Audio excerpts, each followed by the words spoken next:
Vegasbossladies. Hi, welcome to Ask Lady C. I'm your host, Chris Moten, and my co-host, Justin Smith. Say hi. What's up? All right, so here we go. All right, title of this email is, it's a long one, pretty long one. I'm going to try to read through it real fast. Yeah, it's real long, so stick with me. Title of this email is, How Do I Get Out? Dear Lady C, about 2 months ago, my pastor started getting close to me. I had only been in the church about 2 months. I like going to the church because the pastor, and I like speaking with the pastor because the pastor made it a point to stop everything and listen. At that time, I was dealing with a lot of heartbreak, and I've gone through a lot of bad relationships, so it was good to have a shoulder to lean on. At that time, also, I was a virgin. I was very naive, and I was at a low point in my life. All right. God works in mysterious ways. Well, first step, you know your flaws, so that's a plus. All right. Okay. Yeah, all right. I knew he was married. And I backed off. The pastor? Yeah, I knew he was married as a pastor, and backed off. Then he tried harder and harder to get my attention. He would start telling me his wife wouldn't sleep with him and wouldn't give him any attention. He also had no friends and nobody to talk to but me. He talked to God. Ain't he a preacher? Okay, keep going. My bad. Sound like a predator to me.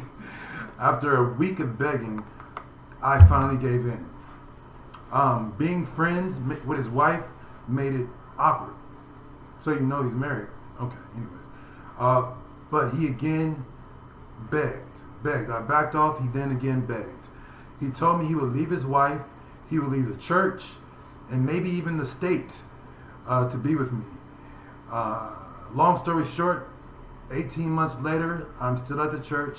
He is still with his wife. It seems like they do PDF right in front of me. I'm still physically...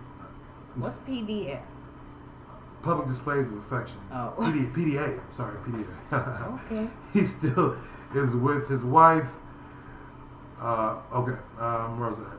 He took my virginity, and I am physically and emotionally still attached to him. There are times I want to kill him and hurt him, but I'm not that type of person. Could you please give me some advice on how do I get out? All right. Well, that did a whole 180. I thought, okay. Anyway. She's attached. First of all, She's attached. That virginity. She's taking virginity. you was doing so good, okay? You recognized your flaws. I was with you. I'm like, yes, okay. You said you this, and this. That's a start. When you know what your weaknesses is, then you can work on them so they can become your strengths. Okay, so that's number one. Number two, then you gave me the whole, okay, so if the pastor lonely and all this stuff, if he a pastor, he talked to God. So that technically wasn't true. That was probably just trying to get on to pull your heartstrings, okay? Because one thing I know about narcissistic people, they do hide behind churches and very important things, you know. They want to be grandioso, right? So they play real good, especially pastors. A lot of times, a lot of pastors, and I ain't going to say all pastors is bad, okay? I'm not saying that. What I'm saying is, 9 times out of 10, pastors are narcissistic people, which means they play like they pastors, they play like they all that, but then when you close that door, it's a whole different thing. And I think that's what you were just a victim of, okay? A narcissistic pastor. He played on your heartstrings, and a lot of times narcissistic people, they play with good-hearted people because they know how to play, right? I'm lonely, my wife don't do this and that, da. This is stuff the pastor should have been talking to the psychologist or a counselor, a marriage counselor to, not you. Okay, so that should have been a red flag for you. But like you say, you were vulnerable. All right, so you know you were vulnerable, and you knew he was taking advantage of you. I believe you did know. Okay, unfortunately, it happens, right? We're human, and yeah, he took your virginity. Now, here's the thing. I'm gonna say for you, you knew what situation you was getting yourself into. You said you knew the wife. You said they have PDA. What is that? Public displays of affection. So you knew that he was married, okay? You should have ran. As soon as he said all this stuff about his wife and stuff, you should have went this way, okay? You should have said, thank you, all right, and then you should have left. But the fact that you stayed, knowing you knew now, come on now, we in church. Come on, let's have church. Alright? You knew this man was married. You knew this man was a pastor. And you knew he was a false pastor. Because if he was a real pastor, he wouldn't even try to have sex with you. So that's number one. But you knew. Okay? So now you didn't have sex with him. And now you're stuck. Now, that part I don't understand. I understand you're a virgin. Okay? Was. But you've been in relationships before. Correct? So how you getting stuck by a pastor? Nah, something ain't right there. Now look, the pastor probably done got you. He done took your virginity. Okay. He probably done woe you out. I probably ain't never experienced it, but you're a virgin. That's what happens. You ain't never experienced that. But girl, move on. Don't be stuck by no pastor. Matter of fact, you need to not go to that church no more. All right, you need to go on because I'm telling you. Still going to that church, still having sex, the wife gonna eventually find out. The truth will come to light. She probably already know. What goes around comes around. That's why as they're doing well. that in front of you. And also, I believe in karma. Okay, what you put out is what you getting back. So be careful about sleeping with married men. All right, because let me tell you something. Your karma will come, whether it's gonna come right then or it's gonna come down the road when you marry. So you got to be careful about doing those type of things. All right, because if you believe in the source, universe, God, he's still watching, all right? But yeah, you need to run for the hills. Definitely you need to, I would say, expose the preacher. I mean, if you really want to get, you know what I'm saying? But if you just want to say, you know what, that was my mistake, right? I fell for the okie doke. I knew I was getting myself into. You can't be stuck. You got to leave that church and you got to go. Okay, because right now you done got yourself wrapped up in something. I don't think you want. It ain't like you gonna leave his wife. Okay, they love doing that story too. Oh, I'm gonna leave my wife one day. That's just to keep you stringing along. Okay, so yeah, that's all I gotta say. Run for the hills. Do not go back to that church. He's a liar. You already know that. Why you still going to the church? That don't even make sense. And if you keep going, that means you want it. And you gonna get what you asked for. Keep on going there and sleeping around.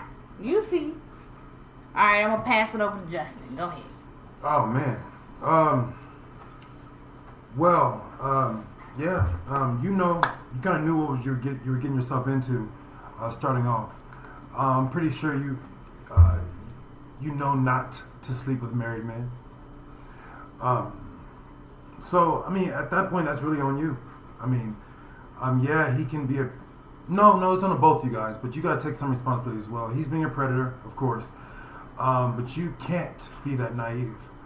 If he's married, that's enough to not do what you were doing. So you gotta be careful of that. Okay, so that can come in many different forms, whether it's a preacher, whether it's a counselor, whether it's a teacher, whether it's anything like that. You gotta be careful of men in those positions. Yeah, they shapeshifters is what I call them. Yeah. They're quick to do things like that. Yeah, obviously him being with, he has a wife, obviously him telling you he's going to leave her. This is classic, behavior. You know better. Now you definitely know better. I understand the attachment you have with somebody who took your virginity. That's a big deal. But that you have a small sample size. That's a real small sample size. Tic-tac, girl. It's a whole smorgasbord out there. There's a whole lot to. Okay, you'll get attached to something else real soon. So just go find you something else to get attached to, and you do need to leave the church. Obviously, it's some type of toxic thing that's keeping you there. You know it's no good for you. It's probably some type of energy happening when you see that right in front of you. So just out of sight, out of mind. In your case, you need to go find a better church. And that's the thing about pastors. They're human. They're more human than anything else. Some have these little degrees, doctors, and all this stuff in front of them, but at the end of the day, they're human. Um, yeah, being African American, growing up in Baptist churches, this is a common thing. That's really common for pastors to be sleazy. That's common. You see that more often Especially than in the hood. You see the pastor on the corner on the liquor store or something. not. Yeah, more often than not. Drinking. So yeah, that's the main thing. At this point, you do need to just back off. How do you back off? You got to just cut off everything. You have to replace it with something else a little bit more positive, right? Mm-hmm. So, but these are little mind hacks we all have to use to get through all kinds of things. But right now, out of sight, out of mind. Get that out of here. I'm sure that's you didn't tell me your age, but he's probably older, and you're younger. So with that being said, find somebody more in your bracket, and stop and don't deal with older men. In your case, sound like some daddy issues. I don't want to get into too much, but it do sound like you looked up to this guy in some shape or form or fashion. You got to stay in your bracket. Those guys are predators. Most of them are predators. So stay in your bracket. If you really want to get you a paid psychologist to keep it cordial, get you a paid psychologist or psychologist, yeah, counseling, so anything with like this, that. okay? Because I was gonna say, go to Vegas Boss Lady podcast. I talk about low self-esteem and how to build your self-esteem, because I think that's what it is. You got some inner childhood wounds you need to deal with there, and I know it comes from some lack of self-esteem, okay? Because for a preacher to get you and you know he married and you see all the red flags and then you still jump into that, that's definitely a low self-esteem issue. Sure. So that's how you leave. To answer your question, we're really here trying to help. We're not I'm not a doctor. I'm not anything, but I'm professional, and I'm here to help you. The best advice is to leave. Of course, you know that. How do you leave is the question. You have to cut off everything. You have to cut off social media. You have to cut off phone connection. He got to be dead to you. He's got to be dead to you. You got to be dead to him, and you have to move on. Got to be a memory. It's going to take a while. It's going to take a while. Just know that. Just like you were naive, just like you knew your flaws, you got to understand what's coming up right now for you. It's going to take a while. So you want to compensate that time with positive reinforcement, with counseling, and find you another BBC at another church, and you'll be good. At another church. Oh, man. All right. Well, I hope this helped. Once again, if you need some self-help tools or something, check out my podcast, Vegas Boss Lady Podcast. I got everything on there, girl, because I know I'm going through a journey too. Well, I have done the journey of self-esteem, so I definitely think that's an issue for you. So definitely get you some help on that. All right. Anything else you want to say? Oh no, that's it. All right. So once again, it pays the cost to be the boss. You guys have a good day. All right. Peace.